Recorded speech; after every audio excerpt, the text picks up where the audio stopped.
Hi, my name is Lindsey Pashow. I'm the Ag Business Development Marketing Specialist for Cornell Cooperative Extension's Harvest NY team. This workshop is going to be on finding markets. I always like to start a marketing workshop with looking at the 4 P's of marketing. The 4 P's of marketing include price, product, promotion, and place. Price. How do you determine price for your operation? Does it cover your cost plus pay yourself? Is the price reasonable for your market? Product. What are you selling? What is the quality of your product? How much product do you have available to sell?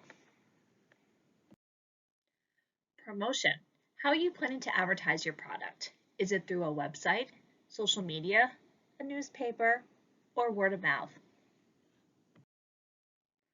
Place. Where are you planning to sell your product? Who are your customers? What are they looking to purchase? It could be a farmer's market, a farm stand, a produce auction, a food hub, a restaurant, a school, but there's many options and places to sell your product. When finding new markets, there's many things to consider in order to find the correct market for your product. And many things to put in consideration. It's not going to happen overnight. It may take several attempts reaching out to a buyer in order to find a location for your product. Consider starting small and grow your operation for your product market over time. Make sure that you're providing quality product. You'll want to check to see if there's any type of certifications that you might need. This might be organic, all natural. Look to see if there are any type of food safety requirements that are required to sell your product. This might be HACCP, a GAP certification.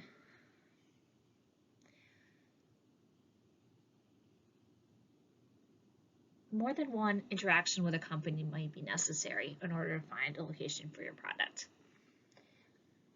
Make sure that you have a potential market lined up before producing a product.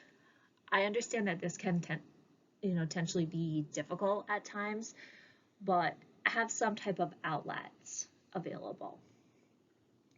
Make sure that you have a pricing list of how much your product is going to cost on a retail part and wholesale, and make sure that you include transportation costs that might be needed to send your product somewhere.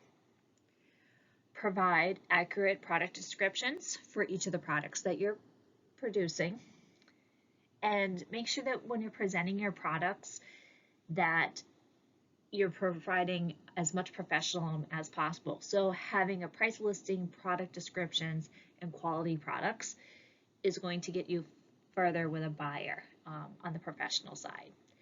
And make sure that you have samples available if you're reaching out to a buyer so they can try your products. One example that I have in regards to samples is making sure that you have enough quantity available. So the example is if you went into a restaurant, that chef is going to want to take and use that product to make different items for that restaurant. So make sure that you don't give a small amount, give a larger amount of product so they can really try your product to make sure that's something that they want. When finding new markets, you're going to want to have a plan of how your product is going to develop in the market over time. So an example would be like a short-term market plan would be maybe 0 to 6 months. You want to sell into your farm stand. Your midterm may be a year from now, could be 2 years from now. You want to sell in your farm stand, but expand into other farm stands in the area. And maybe a long-term plan might be 3 to 5 years down the road, and you want to sell into more of a commercial shop of your product.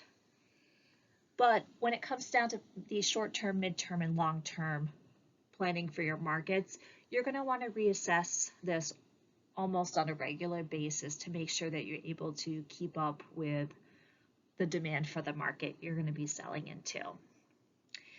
And you always have to consider go small or go big. I always suggest start small and then just continuing to grow your operation over time. You also need to look at meeting your market demands.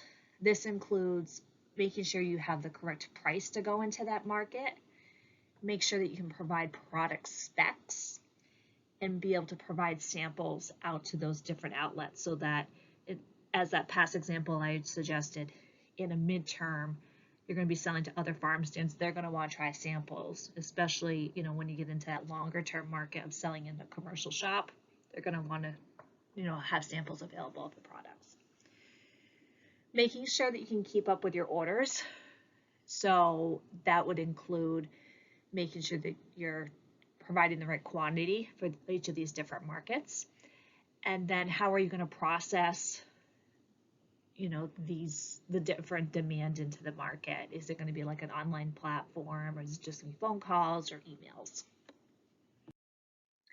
So when finding different markets, there's pros and cons to every single place that you might consider to sell. The one thing I like to stress is making sure you find a market that's going to work with the lifestyle choice of your daily operation of your farm, or if you have a full-time or part-time job in addition to the farm.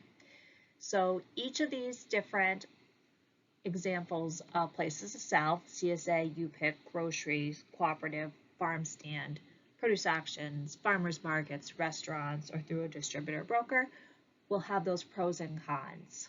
And there is a difference when it comes down to selling into a direct market versus a wholesale market. So when looking at our different markets that we can sell our products into, they have pros and cons. So our direct markets would be our UPIC, our farm stands, farmers markets, our CSAs. And so as we can see, with crop diversity is going to be high. Customer interaction is going to be high. Our price point, we're going to get a higher price point for our products. However, we're going to have lower volume that we'll need to produce, and it will require less amount of cleaning, sorting, packing, and consistency of the product. Because you're going to have the customer interaction, so you're able to really gain the trust from the customer that you have a really, quality, clean product when it gets down to it. When we're looking at our wholesale markets, that's our grocery stores, our restaurants, our schools. There's going to be lower crop diversity, so you can just concentrate maybe on growing just a few items. There's going to be less customer interaction. You may only interact with one individual when it gets down to it.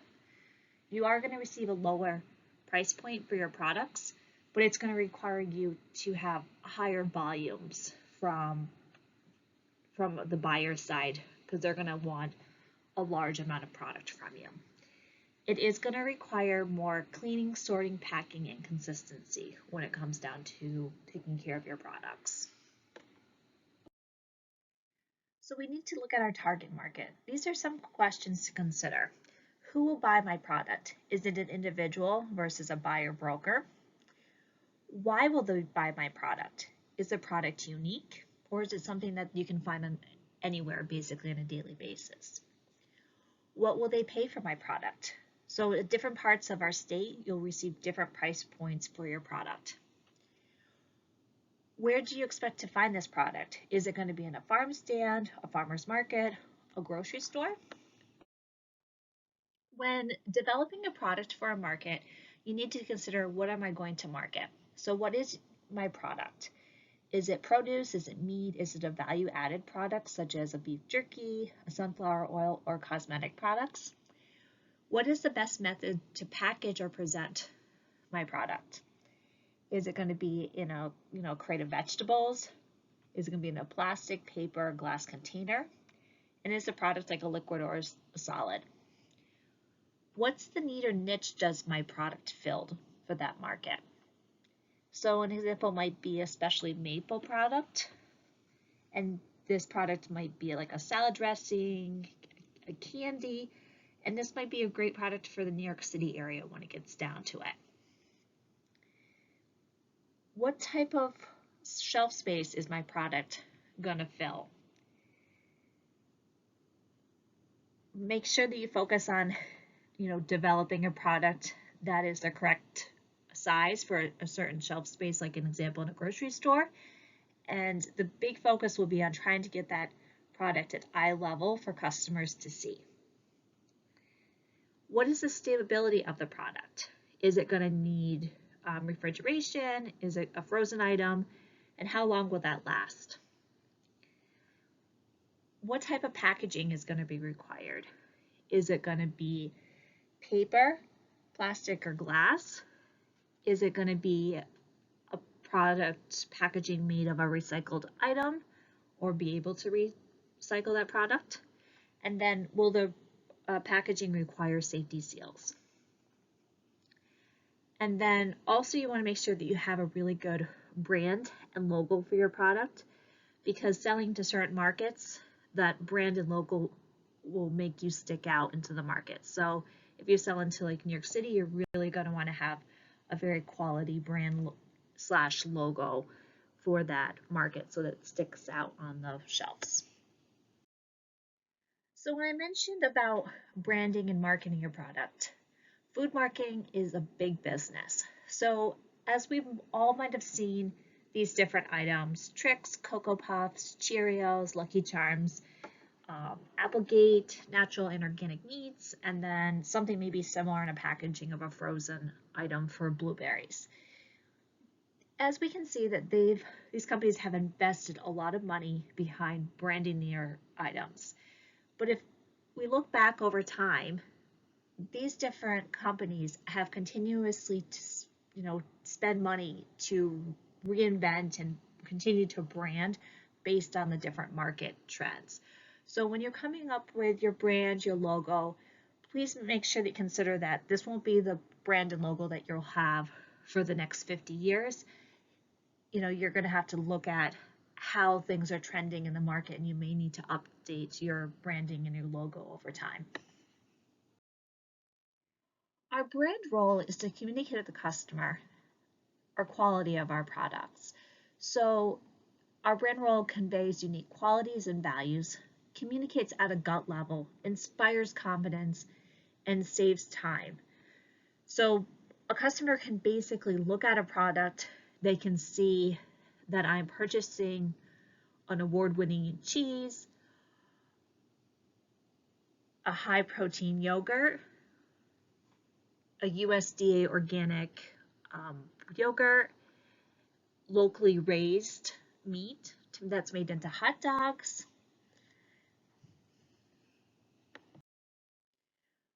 When selling your product to a market, transportation always comes up as a topic of conversation, especially from the buyer's point of view, because they want to make sure that they're able to get a product on a regular basis. So make sure that you consider these talking points prior to meeting with a buyer. Like, what's your distance between your operation and the place that you're planning to sell? How is the product going to be shipped? Is there going to be trucking? Is it going to be shipped in the mail? What's the associated cost with sending that product?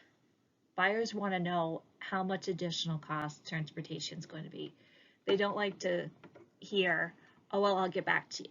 Make sure that you have that information available to a buyer for your first meeting. Is that product that you're producing going to be stable for shipping? So an example, potentially sending glass in the mail might not be the best thing to be doing for your product. You might want to consider plastic, or just making sure that the product is packaged well. So I just want to mention again certifications. So there's customer certifications and food safety certifications. Our customer certifications are what we put on our product to give the customer a peace of mind that the product is produced a certain way. The customer may not understand anything when it comes down to what's required to get that certification, but it gives them a peace of mind. So that is our New York State Grown and Certified, organic, natural, grass-fed, free range, or certified naturally grown. Then we have our food safety certifications that buyers are most likely going to want from us, especially if we're moving into selling into a grocery store or a larger chain operation in the United States. This may be GAPS, SQF, or HACCP. I also want to mention that it's really important to create a marketing plan. So why create a marketing plan? It's a strategic document for your operation. It allows you to focus in on resources and assess your operation. It allows you to plan for business growth. It allows you to spend time really focusing on what your target market's going to be. It's a document that helps you align marketing efforts with sales goals. If you're looking to bring on an investor or a bank, they're potentially going to want to look at your marketing plan. And the marketing plan is part of your business plan, so you should have a business plan, and you'll have a marketing plan right in your business plan. I just want to thank everyone for attending this workshop on finding markets. If you have any questions, please feel free to reach out to me. My name again is Lindsey Pashow. I work for Cornell Cooperative Extension's Harvest NY team, and I'm very happy to work with you on an individual basis on helping you to find more markets for your operation. Thank you.